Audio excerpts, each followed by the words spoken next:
Good morning, students.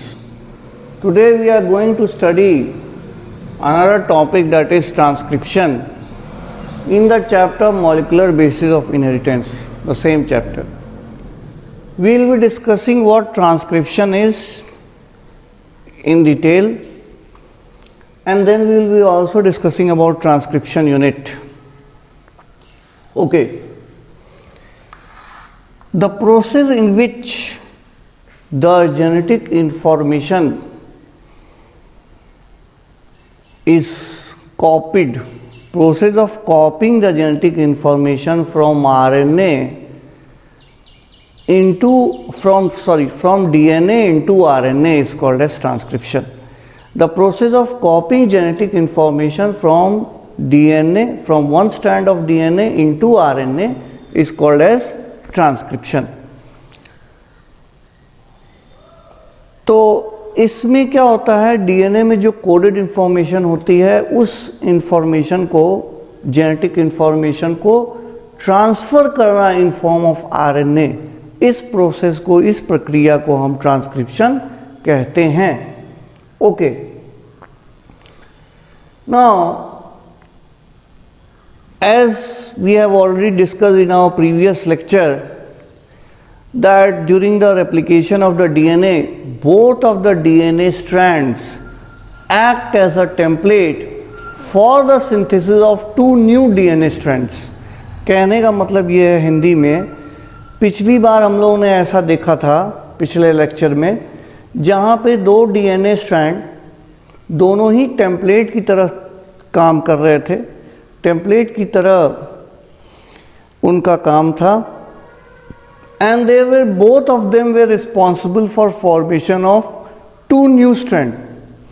दोनों ही दो नए तरह के स्ट्रैंड बना रहे थे, यानी डीएनए के दो पहले के स्ट्रैंड, दो नए स्ट्रैंड बना रहे थे, दोनों ही टेम्पलेट की तरह काम कर रहे थे.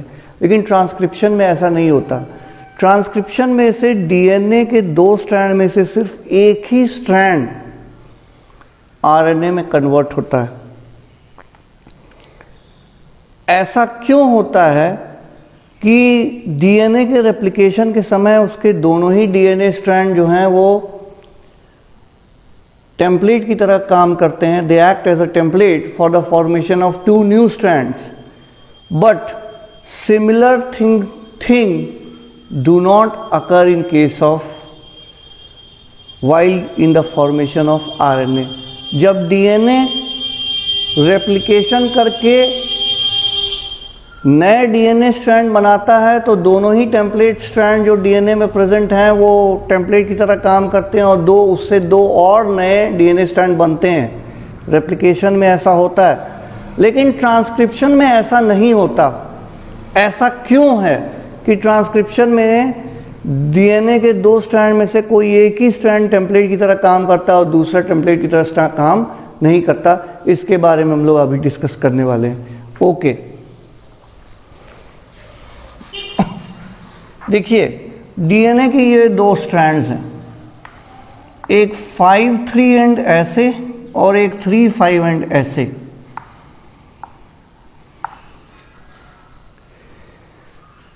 डीएनए से जो आरएनए बनाने वाला एंजाइम है उसको बोलते हैं DNA dependent RNA polymerase. The enzyme which is responsible for synthesising RNA from DNA, it is called as DNA dependent RNA polymerase. DNA dependent RNA polymerase enzyme.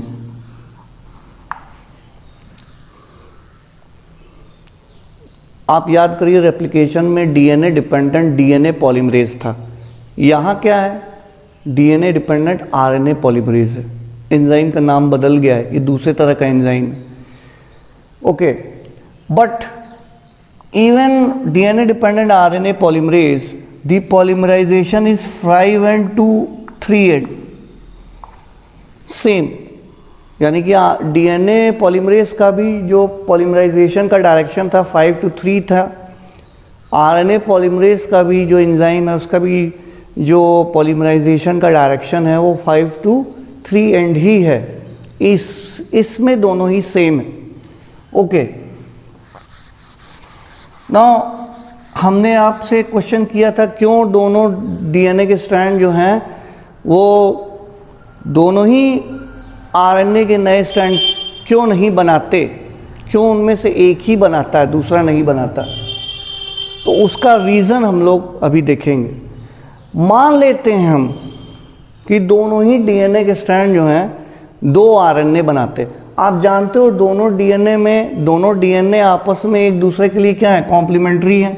ए अगर है यहाँ पर तो यहाँ पे क्या होगा टी, यहाँ टी है तो यहाँ ए, यहाँ जी है तो यहाँ सी, यहाँ सी है तो यहाँ जी, यहाँ सी है तो यहाँ जी, यहाँ जी है तो यहाँ पे सी, कॉम्प्लीमेंट्री है।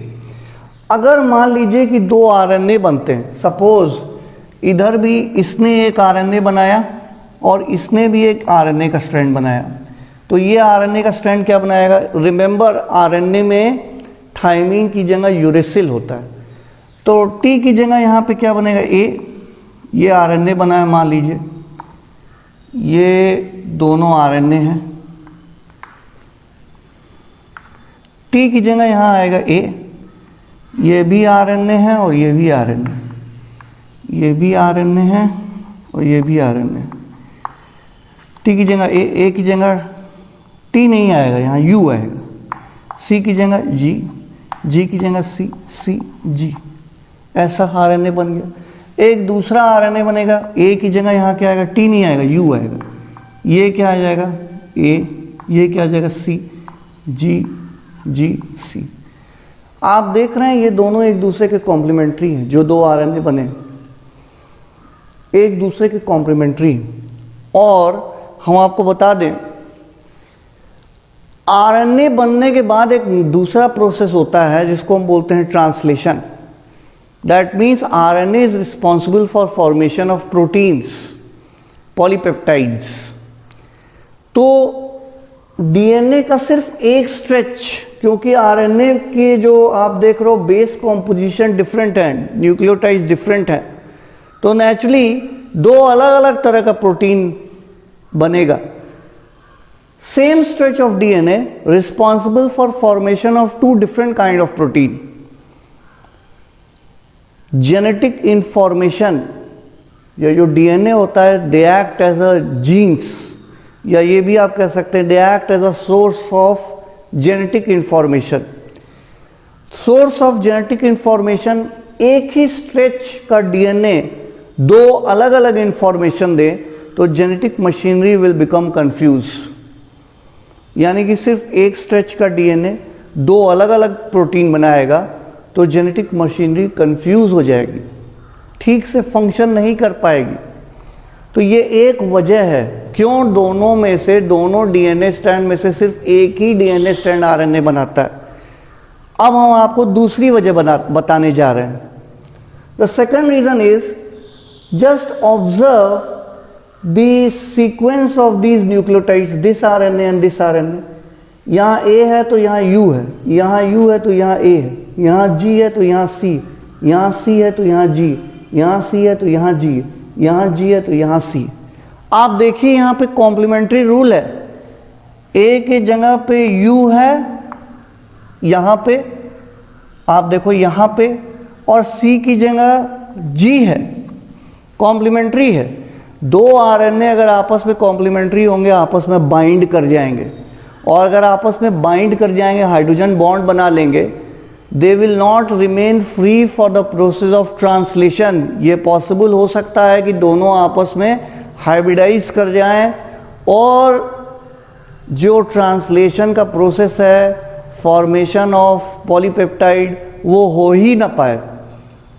तो ये दोनों कंडीशन हो सकती है। यही वजह है अगर ये दोनों डीएनए का स्ट्रैंड है,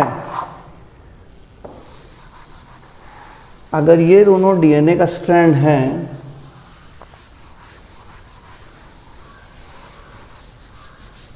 ये दोनों अगर डीएनए का स्ट्रैंड है, ये दोनों, तो इन दोनों में से सिर्फ एक डीएनए का स्ट्रैंड ही ट्रांसक्राइब करेगा, यानी कि आरएनए बनाएगा, दूसरा डीएनए का स्ट्रैंड आरएनए नहीं बनाएगा। तो कौन सा वो होगा? जैसे सपोज हम मान लेते हैं 5 to 3 डायरेक्शन में, तो इधर से आरएनए बना ऐसे, तो टी की जगह ए बन जाएगा, ए की जगह यू बन जाएगा, सी की जगह जी बन जाएगा, जी की जगह सी बन जाएगा, सी बन जाएगा और जी बन जाएगा। ये आरएनए बन गया आपका। जो आरएनए बनाता है डीएनए का स्ट्रैंड, उसको बोलते हैं template strand, template strand of DNA. और जो नहीं बनाता उसको इंटरेस्टिंगली हम बोलते हैं coding strand of DNA, coding strand of DNA. आप देखिए कोडिंग स्ट्रैंड का जो सीक्वेंस है वो आरएनए के सीक्वेंस के ही जैसा है, सिर्फ कोडिंग स्ट्रैंड में टी प्रेजेंट है क्योंकि वो डीएनए का सीक्वेंस है, और ये वाला जो आरएनए का सीक्वेंस है वहां पे यू प्रेजेंट है। यानी कि जो आरएनए ट्रांसक्राइब हुआ है टेम्पलेट स्ट्रैंड से, जो टेम्पलेट स्ट्रैंड ने आरएनए बनाया है, उसका सीक्वेंस और कोडिंग स्ट्रैंड जो डीएनए का पार्ट है, जो दूसरा स्ट्रैंड है, उसका सीक्वेंस सेम होता है। सिर्फ फर्क क्या होता है, in coding strand T is present, thymine is present, the same is not present in case of RNA. In case of RNA except in place of T you will always find uracil, because RNA में कभी भी thymine present नहीं हो सकता, otherwise the sequence is altogether same. So I hope you have understood this. Now let us start with transcription unit.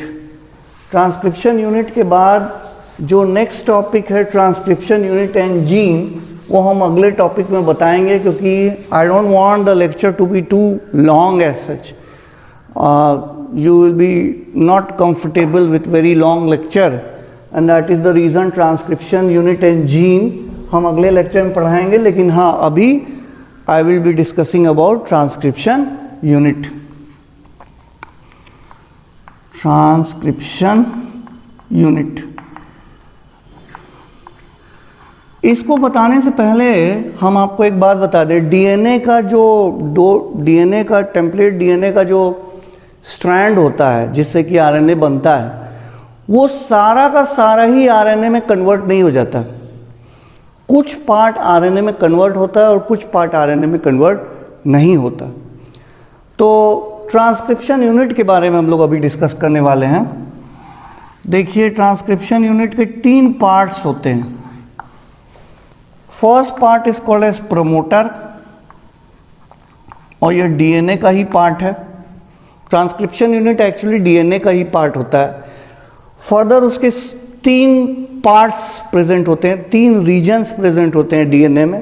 पहले reason को हम promoter कहते हैं, दूसरे रीजन को हम स्ट्रक्चरल जीन बोलते हैं, स्ट्रक्चरल जीन, और तीसरे रीजन को हम टर्मिनेटर बोलते हैं. देखिए 3 पार्ट्स हो गए, प्रमोटर, स्ट्रक्चरल जीन और टर्मिनेटर. तो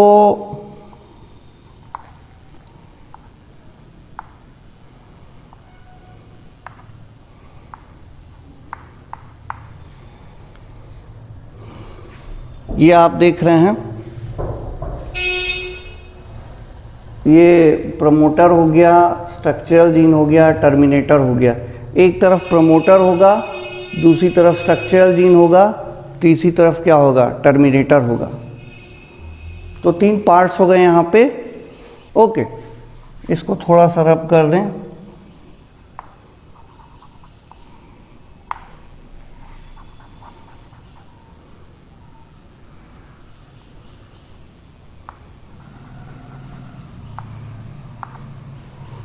okay,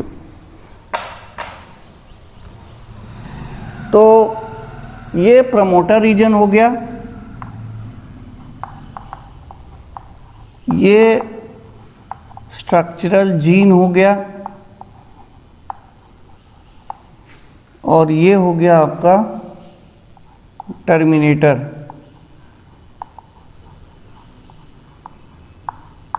terminator portion. Promoter, structural gene and terminator. तो 3 पार्ट हो गए। चलिए जरा हम इसके बारे में डिस्कस करने वाले हैं। स्ट्रक्चरल जीन वो एरिया होती है डीएनए की that will get converted into protein और polypeptide. Promoter region as well as the terminator region present and in the DNA will act as a sequence which help in the process of transcription। दो इन sequences का RNA नहीं बनता, लेकिन ये transcription में important role play करते हैं। तो ये प्रमोटर रीजन है, ये टर्मिनेटर रीजन है। अच्छा, प्रमोटर और टर्मिनेटर रीजन कैसे डिसाइड होगा? जिधर प्रमोटर रीजन प्रेजेंट होता है उसको हम अपस्ट्रीम रीजन कहते हैं, और जिधर टर्मिनेटर रीजन प्रेजेंट होता है उसको हम डाउनस्ट्रीम रीजन कहते हैं। तो ये जरूरी नहीं कि प्रमोटर रीजन हमेशा इधर ही प्रेजेंट रहे। This can be present here also and terminator can be present here also. So what is the main criteria which decides where the promoter region will be present? Actually promoter region is decided according to orientation of the, suppose this is a template strand, this is called as template strand and this is called as coding strand. So promoter region is decided according to orientation of the coding strand. Wherever the 5 end of the coding strand will be present, promoter region will be present there. So you can see in the diagram 5 is present here in the coding strand and therefore the promoter region is present here. अगर मान लेते हैं ये template strand है और ये coding strand, अगर हम ये मान लेते कि यहाँ पे ये कोडिंग स्ट्रैंड है लेकिन इसका यहाँ 3 रीजन होता, यहाँ 5 रीजन होता, तो उसी हिसाब से टेम्पलेट का यहाँ पे 5 एंड होता और इधर की तरफ 3 एंड होता, ऐसा होता। तो ऐसी कंडीशन में, इन दिस कंडीशन, प्रमोटर इस तरफ नहीं होता, फिर प्रमोटर इधर होता। आप देखिए कोडिंग स्ट्रैंड में 5 एंड कहाँ प्रेजेंट है? कोडिंग स्ट्रैंड में 5 एंड उधर प्रेजेंट है। तो इसका मतलब ये है कि प्रमोटर कहाँ प्रेजेंट होगा, it is decided by the orientation of the coding strand. तो ऐसे कंडीशन में प्रमोटर यहां प्रेजेंट हो जाता और टर्मिनेटर यहां प्रेजेंट हो जाता। प्रमोटर रीजन क्यों इंपॉर्टेंट है, I am going to tell you. Promoter region basically इसलिए इंपॉर्टेंट है, promoter is the place which is actually recognized by a DNA dependent RNA polymerase। ये देखिए,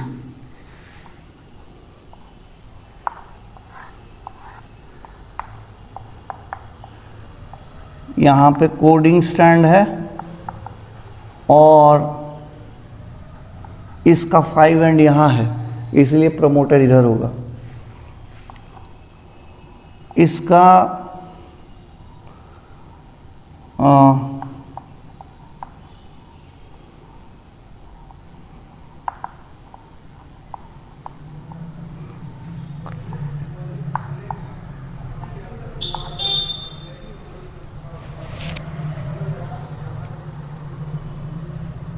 इसका 5 एंड यहां पे, इसलिए प्रमोटर यहां होगा, ये स्ट्रक्चरल जीन होगा और ये क्या होगा, टर्मिनेटर होगा। Is it clear? क्योंकि कोडिंग स्ट्रैंड का 5 एंड यहां, इसलिए प्रमोटर यहां पे प्रेजेंट है। तो प्रमोटर वो रीजन है जिसको DNA dependent RNA polymerase recognise करता है।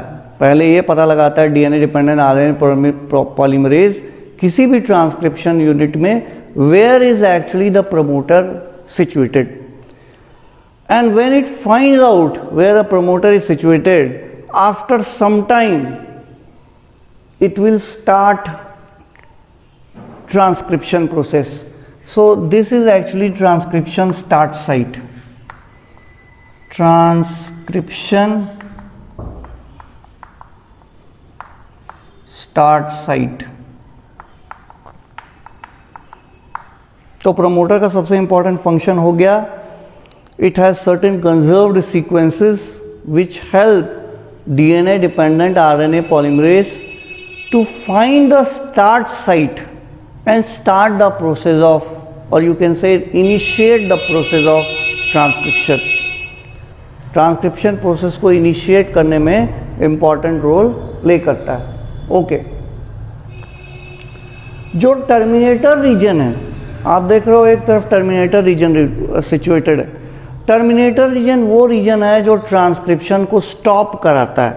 उसमें कुछ कंजर्व्ड सीक्वेंसेस प्रेजेंट होते हैं which help in the termination of the process of transcription. Structural gene वो पार्ट होता है जो जिससे कि एक्चुअली आरएनए फॉर्म होता है और उसी आरएनए से बाद में पॉलीपेप्टाइड फॉर्म होती है. So this is all about transcription unit for today. I hope you have understood the topic well. Thank you and have a very nice day. Thank you very much.